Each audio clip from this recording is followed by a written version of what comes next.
Let's talk about Meso and Micro Analysis in this video. Okay, so we'll go over some just quick definitions of each of these, and then basically for Meso we'll cover hand categories, valor, and the battle of the middlings, and for Micro Analysis we'll cover draws, draw equity, and blockers and unblockers. So definitions, Meso and Micro Analysis are based off of, they rely on macro analysis, you need to know the macro analysis first. So macro analysis evaluates the overall strategies of both players using ranges, overall ranges, position, and side spot ratio to get a general overview of the situation that you are studying or playing. And uses the analysis of ranges, position, and side spot ratio to come up with coherent strategies. Meso digs deeper, and it evaluates hand class, so it's more specific. And Micro evaluates individual hands. Okay, Meso analysis. So there's a common. So this is from. So the 4 hand categories. This comes from Finding Equilibrium, the YouTube channel or whatever. So there are 4 hand categories, and each hand category plays differently. Nutted hands, they can usually bet or raise for 3 to 4 streets of value. So there are only 3 streets in poker: flop, turn, and river, but you can technically go for 4 streets for value if you check raise the flop, barrel the turn, and barrel the river. Then check raising or raising the flop, it counts as 2 streets. So technically you can go for 4 streets of value. But basically you just want to put in a lot of money with nutted hands. Middling hands can bet for equity denial, or they can check on the flop. They're not strong enough to go 3 streets for value, but they're not weak enough to check 3 streets, so you want to get some value, but you don't want to get all in with those hands. Showdown hands are kind of similar to middling. They're the middle part of the range, but they're slightly weaker, and mainly because they have less equity than middling hands, and so therefore they're not strong enough to value bet, so they just want to check it down. And non-showdown hands are the main hands that they have limited equity, and so we often want to bluff with these hands. Polar bet strategy, basically you bet nuts or air, and you check the middling portion of your range. And as your strategy gets more condensed, then you start betting more with the middle part of your range. So we can look at Jack 6-2 flush draw, button versus big blind, just to see the overall hand categories. So there's not a specific way of telling if it's a nutted or middling hand. It's kind of fluid, but clearly a set or 2 pair, or actually we could probably just look at this. Wait, no, that looks terrible. Okay. Hands that are really strong and can get a lot of value, sets 2 pair, over pairs, even something like a stronger top pair has a lot of equity, and so it's considered a nutted hand. Middling hands are these weaker top pair, maybe some of these pocket 10s through pocket 7s, middle pair, and then just in general these weak pairs and ace highs are generally the showdown hands, and then the unpaired hands are generally the non-showdown hands. So you see, we bet high frequency with nutted hands, 80% frequency or more. Top pair, 60%. Blah blah blah. The middle pair and top pair 60%. The weak pairs were only betting 40% of the time, and ace high is only 40%, and like the air like 60%. So like essentially it's like the overpairs plus or air is preferring to bet over check, whereas like the weak pairs and ace highs check a little bit more often than betting. Yeah.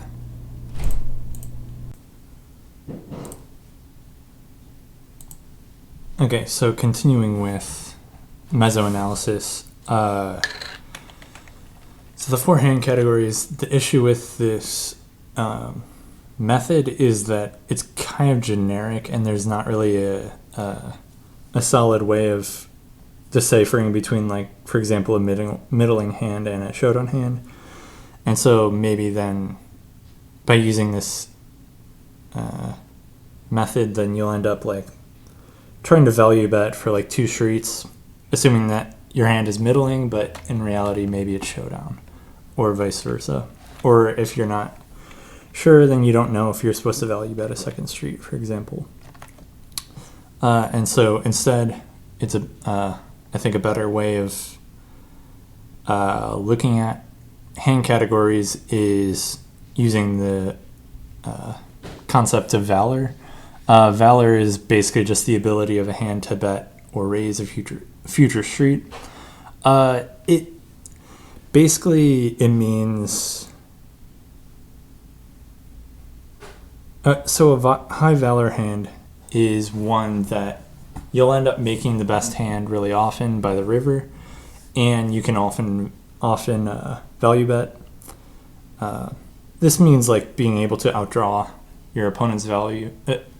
So like if they have a lot of top pair, then you need a hand that can often improve versus their top pair, for example.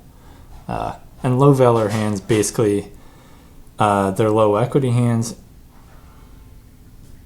or they're not able to go 3 streets for value, and or they don't have that much ability to outdraw the opponent's value. High valor hands can just put in a lot of money because, well, if you're going to make the best hand really often and you can value bet often, then you just want to put in a lot of money on earlier streets. So you want to put in 2 to 3 streets of betting oftentimes, regardless of the run out, whereas low valor hands, they prefer to check back or bet small.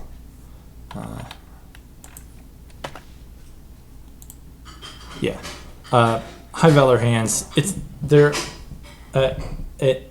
you have 100 combos in your range, it's going to be a low percentage of your hands are high valor, but they make up for a large portion of your EV, and this is because usually high valor hands are also high EV hands. So the point of valor is kind of to be a bridge between equity and EV. Equity isn't always a great way of telling whether you should, to know how much money you should be putting in, whereas EV is like fairly robotic and not easy for a human to calculate EV without like seeing it in the solver directly. So valor is kind of the in-between. And some examples of high valor hands, like 2 pair plus. Okay, of course, that's the same with the 4 hand categories. Like nutted hands are also high valor hands. That makes sense. But then you also have nut draws, combo draws, pair plus draw hands, where these hands have fairly decent equity, but their EV is much higher than their equity. So they way over-realize their equity. Meaning like, okay, we can see that once we actually look at the sim, but yeah, they way over-realize their equity. Low valor hands, they under-realize their equity. Pocket pair below 2nd pair is a good example. Like ace high without ace high without a draw or a pair or something like that is also a low valor hand. And then air with no backdoors, that's generally a low valor hand as well. So we can look back at this Jack 6-2 again. So yeah, it's the same thing with these like overpairs and stuff. They're really strong hands. You know, the EV of pocket queens is like 6.29 on average, which is higher than the pot. Like that's the general way to know if a hand is really strong is if the EV of your hand is higher than the pot, then it means that you gain EV more by them continuing than them folding, meaning that you have a pure value hand. But then you also have these hands that are, for example, on Jack 6-2, 5-4 and 5-3 of spades are gaining close to the EV of the pot, even though like they only have like 53% equity, but they're capturing like 90% of the pot. So they're way over realizing their equity. And this is also happening with other flush draws too, in general, where like, okay, 7-5 of spades has 48% equity, which is fairly reasonable. But the EV is like 75%, capturing like 75% of the pot. So you're way over realizing your equity. So like being able to make the nuts is essentially what it means to be a high valor hand. So like these flush draws and stuff, they're high valor, meaning they over realize their equity. And like the combo draws massively over realize their equity. Yeah. And then like examples of hands that are low valor, meaning that like you don't really capture as much of the EV as you would like to, is like these pocket pairs. You know, they only have 2 outs against top pair.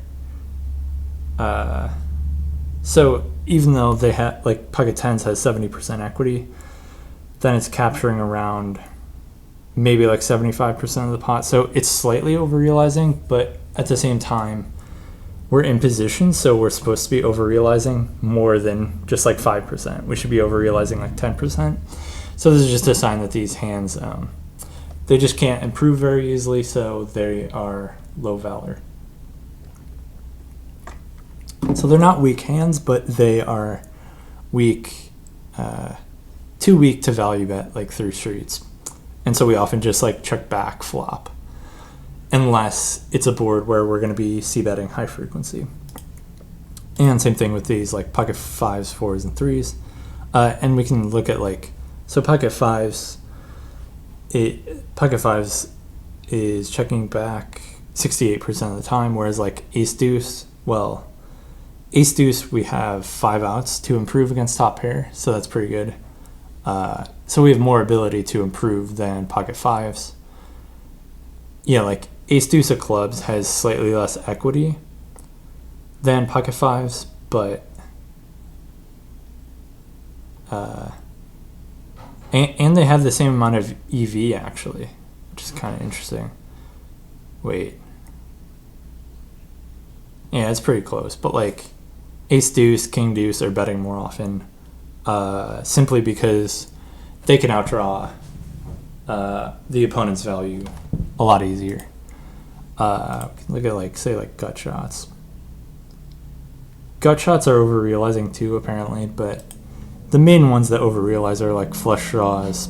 Like as long as, okay, like if a huge percentage of both ranges is flush draws, then it's important to have a nutted flush draw. Like for example, multi-way, when there are 3 or 4 or 5 people in the pot, then like a weak flush draw without like a straight draw is like not that strong of a hand. But here, when the ranges are wide, button versus big blind, you know, both players can have a lot of unpaired hands and such. Then these flush draws are just going to way over realize their equity, meaning that they are high valor hands. And also, we can just look at like, for example, like top pair plus flush draw. Then these are also way over realizing their equity. We're like, you know, like Jack 9 of spades is a way higher EV hand than Ace Jack without a flush draw. So having like an additional draw to go along with your hand is really helpful, and that's basically what makes a high EV hand, a high valor hand, and it's also what makes a high EV hand. Okay. So basically, the ability to make the nuts. Also, just the general ability. So first and foremost the most important thing for making high valor hand, making the nuts. Also having like okay outs to improve against their value is also helpful. Okay, so the battle of the middlings. So there's a constant battle between the middle part of both players' ranges, and yeah, so basically like if it's a bad board for us, like our opponent has the advantage, then it's easier to continue if this is the last street, because our opponent can only express their advantage just on this street. Whereas if there are 3 streets left, then they can press their advantage 3 times instead of 1. On a good board, we express our advantage preferably over an infinite number of streets. So, if we have a big advantage, then if there are an infinite number of streets left of betting, then that's really good for us. So with 3 streets left, when we're at a big advantage, betting to get folds is best, whereas when we are at a big disadvantage, checking to get the showdown is better. When it's the final street, the advantages are not as pronounced, deception is not as important, and bet sizing is not as constrained. So when there's 1 street left, basically our bet sizings more accurately represent our hand strength, whereas with many streets left, then we balance our sizings. So we can just look at like king 9-8. So this king 9-8, this is a small blind 3-bets pre, and button calls the 3-bet. So this is the GTO solution. The small blind 3-better is doing really well on this king high board. They have 10% more top pair and more over pairs and stuff, so they're just crushing on this board, so they range bet. So basically, like when they're at a big advantage, there are 3 streets left, because it's on the flop, then they can press their advantage. And like for example, half pot bet, we can already get like a lot of the pocket 7s through pocket deuces, pocket pairs to fold. So if we bet half pot with any of these ace highs, we can get a lot of the pairs to fold. So that's really good. So we express our advantage by betting with our so-called showdown value hands to get their better showdown value hands to fold. Whereas here, if it's the exact same ranges, but if both players were basically forced to check on flop and turn, so we're on river, even though the ranges are the same, then all of a sudden the small blind 3-better, even though they have the same range advantage, they're only betting 62% of the time. So basically like on the early, like when there are 3 streets left, we can bet half pot and get their pairs to fold, because if they call with a pair, then we can just continue to barrel our ace highs and keep and get them to fold their weak pairs on the next street. So it just doesn't make sense for them to continue on the flop, because there's still 2 streets to go, and even though they have okay equity now, then it's going to be really hard for them to get to showdown and win. Whereas if it's on the river, then all they have to do is call 1 half pot bet, and they get to showdown with their like 25% equity hand. So like you can see that here, like if there are 3 streets left and in position faces a half pot bet, 40% of their folding range is weak pairs, whereas on the river, only 17% of their folding range is weak pairs. Meaning the small blind 3-better is at a big advantage, and so they can most properly enforce their advantage, their range advantage, when there are 3 streets left instead of 1 street. And so since these ace highs can't get as many weak pairs to fold here when it's the last street, then these ace highs, like the ace queen, ace jack, like ace queen and ace jack, and like ace 10 off, they just check, pure check. Whereas they pure bet if there are 3 suits left. Yeah. So essentially, like, the pocket pairs fold because of the threat of facing 2 more streets of betting.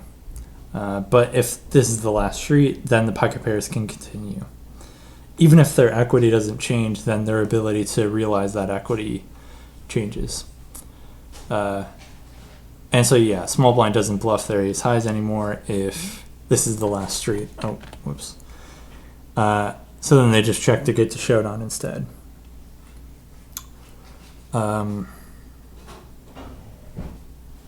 Yeah. And the opposite happens, and like the same kind of thing happens if it's like, for example, small blind 3-bet versus button. If it's like a queen high board, for example, queen high board isn't very good for the small blind 3-better versus the button, because the button calls a lot of ace queen, and so the button has a big top pair advantage. So the small blind, you know, when there are 3 streets left, the small blind checks a lot on the flop. But if it's forced check, like if you force the sim to check to the river and like keep the same ranges but only 1 street left, then all of a sudden the small blind 3-better, even though they have a top pair disadvantage, then they can start betting more often. Or like they can start betting more often than if there are 3 streets left. And this is also true, like, as far as like being at a disadvantage, it's better if there's only 1 street left versus 3 streets left. This is also true for being out of position. Like, so you're definitely at a huge advantage when you're out of position compared to being in position. And oftentimes what ends up happening is that as out of position, then they check fairly often on flop and turn, and then on the river, even if the ranges don't change all that much, then out of position can start betting on the river a lot more often than on previous streets, like on a board that isn't that great for them or something.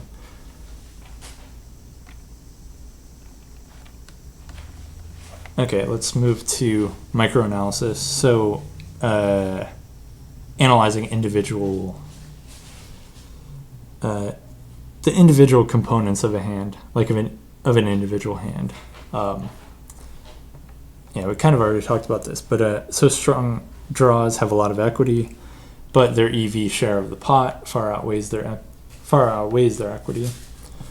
Being able to value bet future streets is more important than absolute hand strength. So this kind of goes along with valor, but it's also with microanalysis too, because like for example, like having a flush draw compared to not having a flush draw, that it just allows you to bet more often, to make the nuts, but also to you have more ability to barrel the next street as well. Even if you brick, then you can barrel the turn with your flush draw more often than if you didn't have a flush draw, and you can just continue to get them to fold better hands.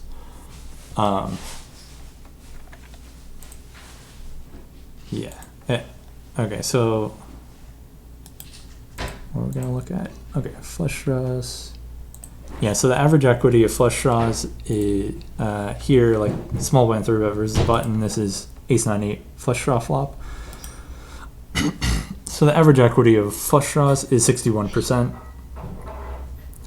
However, the EV is 20.8, so they're capturing like 85% of the EV, even though the equity is 61%. So kind of already talked about it, but basically just the EV is much higher than the equity with these high valor hands, the flush draws, because they can barrel off and they can make the nuts.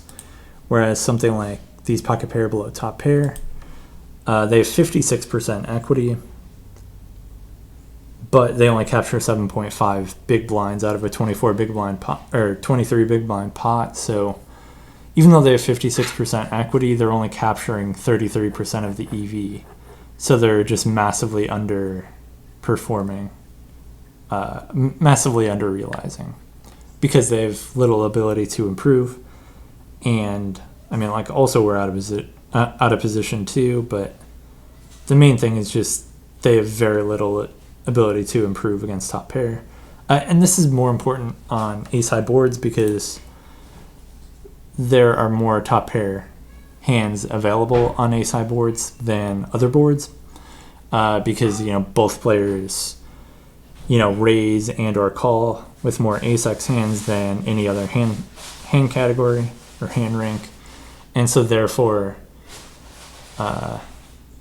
if you have one of these types of like pocket pairs that can't improve very well against top pair, then we're going to check more often, and that leads to more checking overall on ace-high boards than, for example, king-high boards. And this is common in many different situations. But that wasn't even the point of showing that sim. But yeah, basically, these pocket pairs are low valor hands, whereas the flush draws are high valor. The flush draws can make the nuts. These kings through tens can't improve very easily.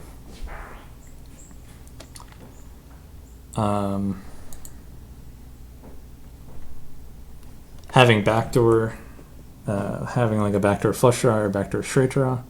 Like having backdoors that can improve to a strong draw on the turn also increases our valor.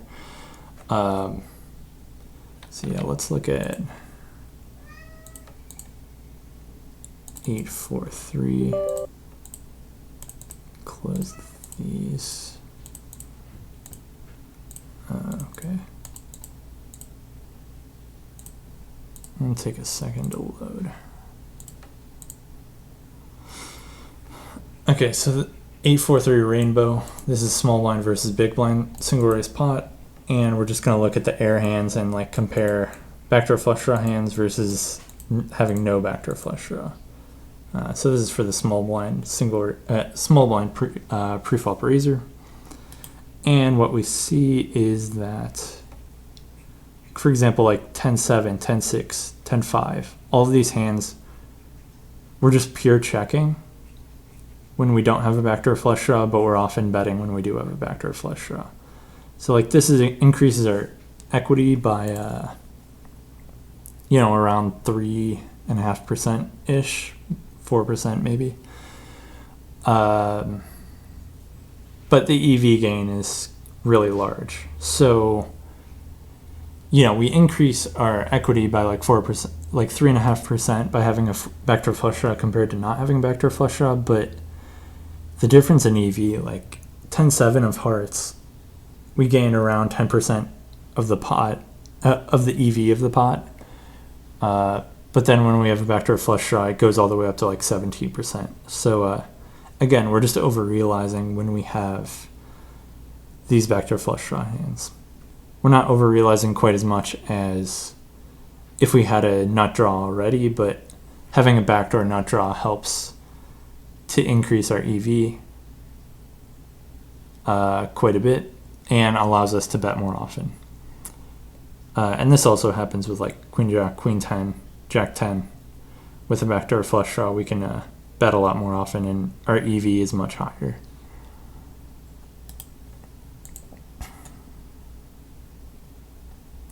Okay.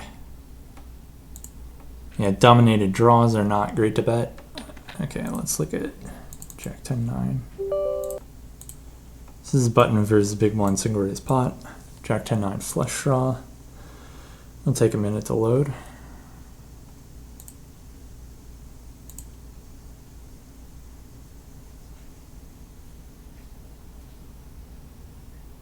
But yeah, again, this is, with draws, this is basically just goes along with valor, and it's, the ability to make the nuts on the next street is extremely helpful. And being able to make the nuts by the river is secondarily helpful. If you can't do either and your equity isn't super high, then it's just not a good hand to bet. It's a low valor hand.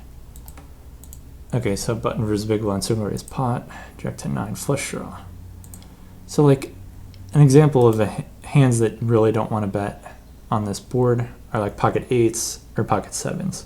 So even though these hands are pair plus draw, they're often dominated by you know, like out of position can have a straight already. Like there are 3 straights possible: king, queen, queen 8, and 8, 7. And, you know, they can improve and still be losing. Or, you know, they're dominated by like the other pair plus draw hands, like, for example, like queen 9, 10, 8, queen 10, king jack, queen jack type of hands. And so their equity is not super high, but also even though they have a draw, their ability, or like their actual draw, is not nutted at all. Like even if they make the straight, then you know, like pocket 8s, if you know, whatever card that comes, like, or like especially like pocket 7s, like if an 8 comes and gives them the straight, then now any queen makes the higher straight than them. So for example, like pocket 8s has like 58% equity,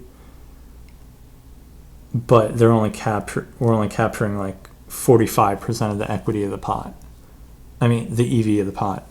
So pocket 8s is under realizing, and same thing with pocket 7s. Pocket 7s is under realizing even more, 49% equity, but only capturing like 35% of the pot or something.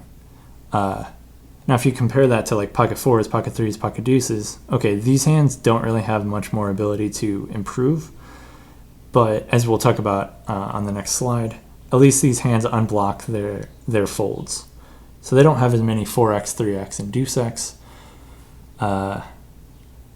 And so, like, you know, these pocket 6s, pocket 5s, pocket 7s, they block the hands that out of position will fold here.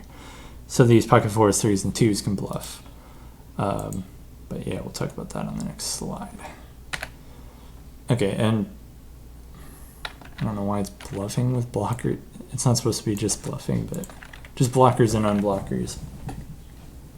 So we utilize a concept called imitation. Generally, we bet the same size with our value, our draws, and our blockers to the nuts. Like a pre-flop example is, you know, if we're going to 4-bet with like pocket kings, we also want to 4-bet with hands that imitate pocket kings, which are like, or they have blockers to pocket kings. You know, ace king and other king x hands, you know, like king 9 suited, king 10 suited, king jack suited, king 8 suited, king 7 suited, stuff like that. Or similarly, if we want to 4-bet aces, then we also want to 4-bet like ace king or like our suited aces. Yeah, and so we're basically utilizing this concept of imitation to utilize our blockers and unblockers. And like, so basically blockers and unblockers. So basically like macro analysis and meso analysis are way more important. And the blockers and unblockers only come into place if a hand is fairly close between 2 options or like multiple options. So if we have a big advantage, and like, for example, if we have a big advantage with our range and we're in position, we're just going to range bet. So our blockers and unblockers don't matter, or like they don't impact our bet frequency because we're just betting everything. Or similarly, you know, if we have a flush draw, like regardless of the situation, as long as we're betting a reasonable frequency with our range, then a lot of our flush draws are going to bet. Like more of our flush draws are going to bet than our overall range bets. But with weaker hands or with hands that don't have good draw equity, then we have to think about blockers and unblockers. So we basically just like figure out what is the best line to take with our hand, with our specific hand, to be maximally efficient.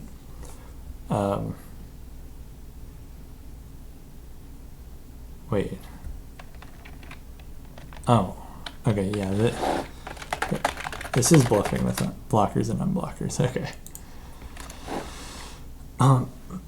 So if we bluff small, we're not getting that many folds. So it's more important that we unblock their folds.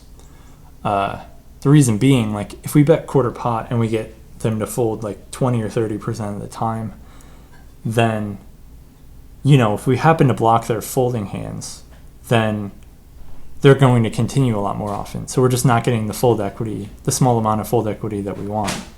Whereas if we bluff big, they're supposed to fold a lot.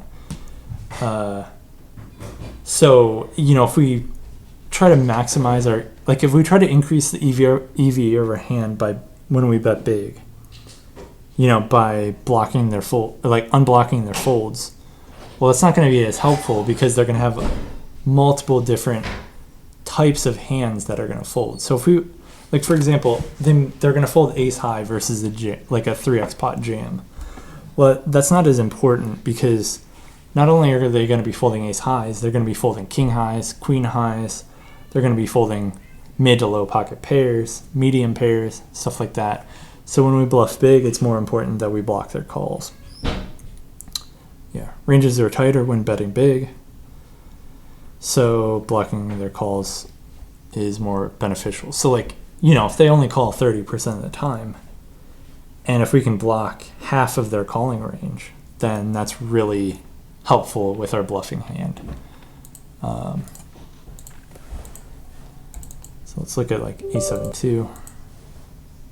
Might as well pull up this one too.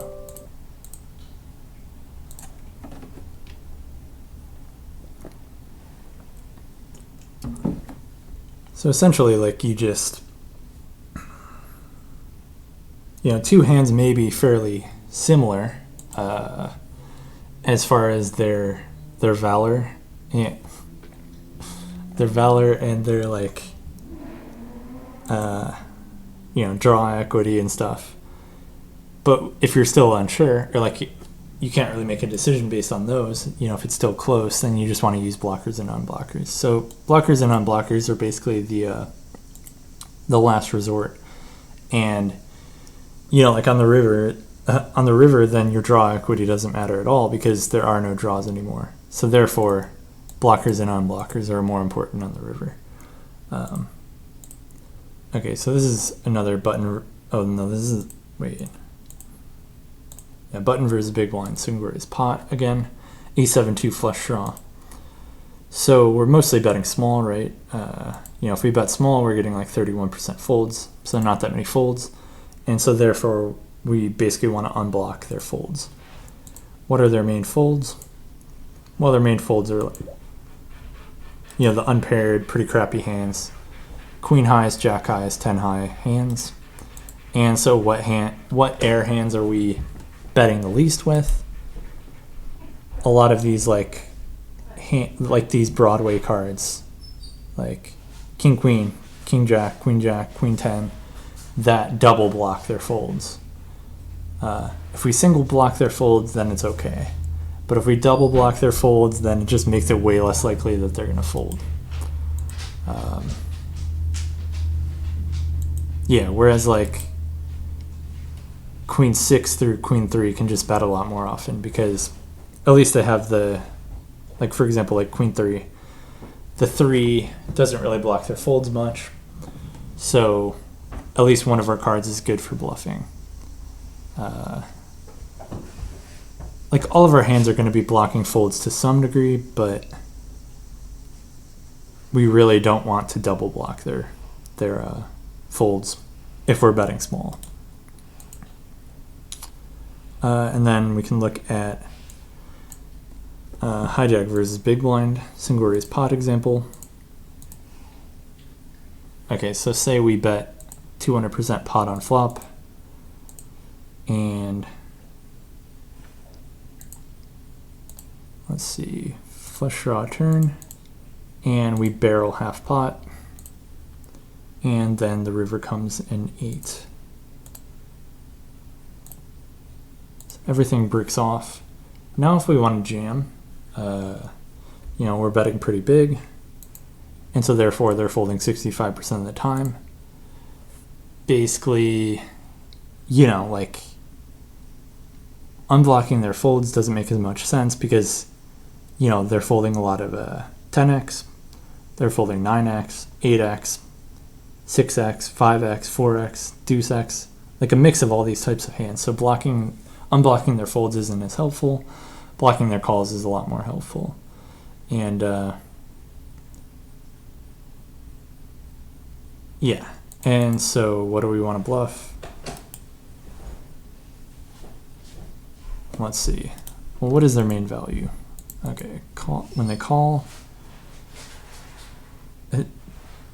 The thing is, it's kind of hard to block their calls in a way in this situation, because like you would have to bluff a pair to bluff them, but like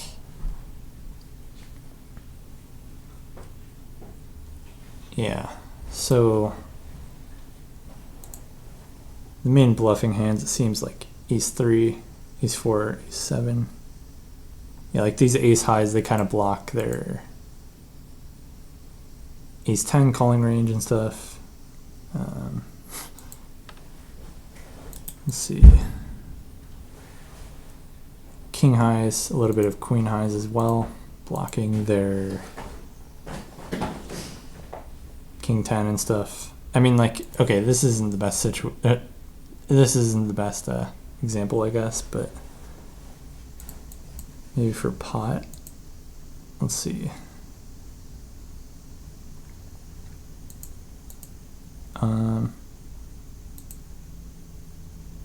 Yeah, I mean, like for pot, then you're betting like king, queen jack, queen jack, ace jack. So like these hands just like block the top pair basically. So when you're betting kind of large, then you want to block their calls. Not the best example, I guess, but it's more obvious. Like if you look at for bluffing small, then you really want to unblock their folds. So yeah.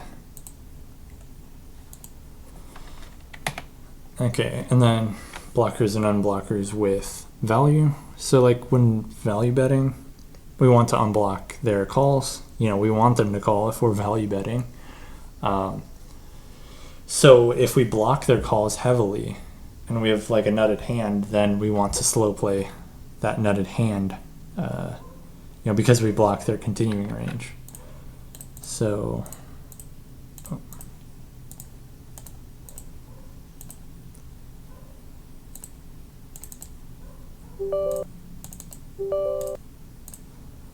we're going to see, like, for example, like pocket kings, you know, top set wants to check back a lot more often than pocket eights, like the bottom set. So here, this is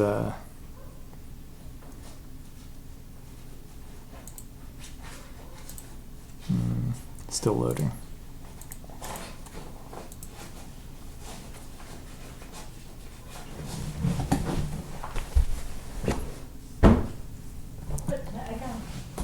You don't.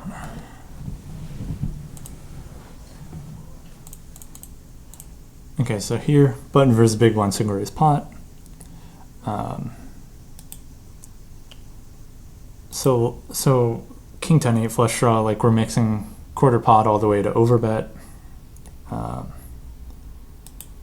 With our pocket kings, top set, you know, if we overbet, well, a lot of their continues are like top pair, you know, king X or king X 2 pair. And so like, since we block a lot of their continues with our 2 pair, I mean, not with our 2 pair, with our pocket kings, then we prefer to bet smaller. So we're betting like between like quarter pot, half pot, and 3/4 pot. Whereas like this bottom set, it totally unblocks their middle pair and top pair hands. And so like, so we're doing a lot of overbetting and pot betting with our bottom set. Yeah. And when we're out of position on the river, with our nutted hands, we check to trap when we block their checkbacks and unblock their bluffs.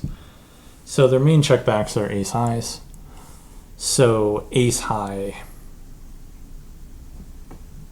So our ace high, like our value hands that contain an ace are often checking river instead of probing the river as out of position.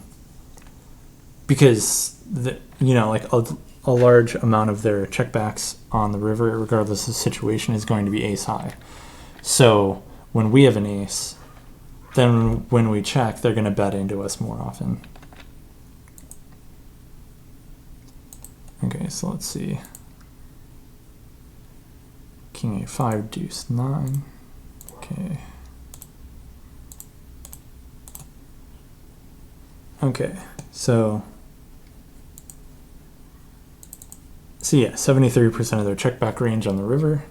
In this situation, this is big blind through versus button.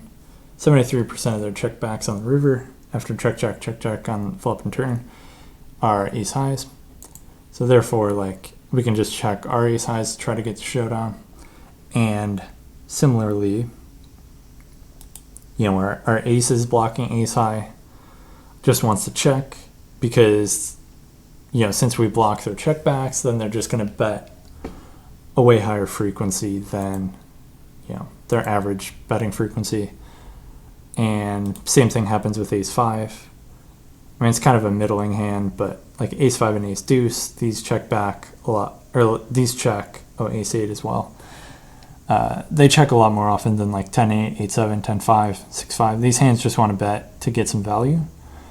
But these ace-x hands get their value by checking to induce bluffs, basically, because they block checkbacks.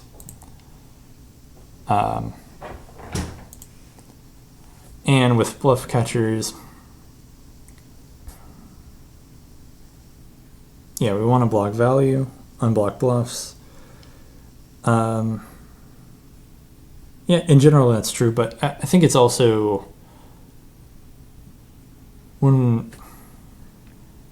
so it depends on what you think is a bluff catcher, but generally a bluff catcher is just like very weak hands. So like here, like,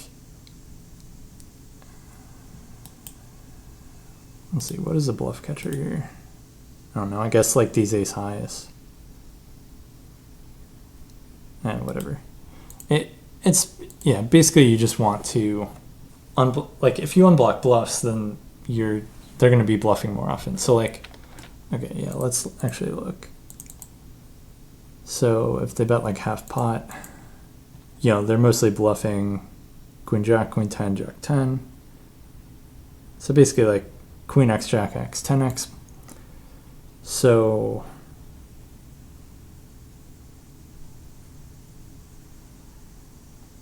basically like, I mean, all of these ace highs are checking, but these jack x and 10x, well, they don't block, or they do block bluffs. So when we check, then they're going to be betting more often. So it kind of sucks to check these, but they're weak enough where we can't do anything with them. Yeah, so basically like with blockers, you basically just have to think of the efficiency where like, you know, depending on if you have a value hand or if you have a bluff, you know, you either want to block their checkbacks or you want to block their bluffs, or you want to unblock their bluffs, or you want to unblock their folds. You know, totally depends on the situation and stuff. Yeah. So yeah, overall meso analysis evaluates hand classes. Micro analysis evaluates individual hand aspects. Valor is an important part of meso analysis. If your hand can improve, we tend to barrel the next street, and especially if you can make the nuts or hit a strong draw, then you can bet on the flop very often, and you can bet turn often. If your hand can't easily improve, then you basically just check more often. Or if your hand has better drawing outs by checking. Like for example, with the Jack 10-9 board, button versus big blind, single versus pot, with our pocket 8s and pocket 7s, you know, if we bet and get called, then we're dominated by a lot of pair plus draw hands. But if we check back on the flop, then all of a sudden we're beating like the weaker pocket pairs still. So then we can potentially, you know, bluff catch and stuff like that a lot easier than if we bet flop. And if we're at a big advantage with multiple streets left, we can bet often even with low valor hands. Whereas if we're at a small advantage, or if this is the last street, then we usually don't bet low valor hands. You know, our draws, if we have a strong draw, backdoors, that can become a strong draw. Oh yeah, also like, okay, backdoors, that can become a strong draw. So let's show an example of that.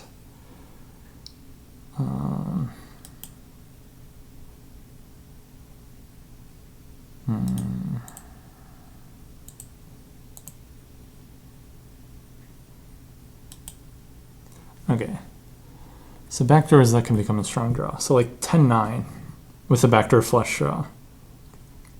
So if you have like 10-9 of diamonds, the turn can come like a jack of diamonds or a 7 of diamonds to bring you a straight draw plus a flush draw.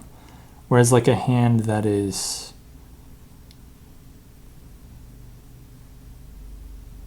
what is an example of, like maybe like 10-4 is, you know, 10-4, you could like 10-4 of clubs or something. You can have a backdoor flush draw and a backdoor straight draw, but you can never turn an open ender. And so it's pretty weak draw regardless. Whereas like, say like 10-6, well, you can turn an open ender on a 7. Or, you know, same thing with 10-7. So when you can only turn like a gut shot at best, or yeah, whatever. If you can turn an open ender, then generally that backdoor straight draw is going to be a lot better than if you can only turn a gut shot.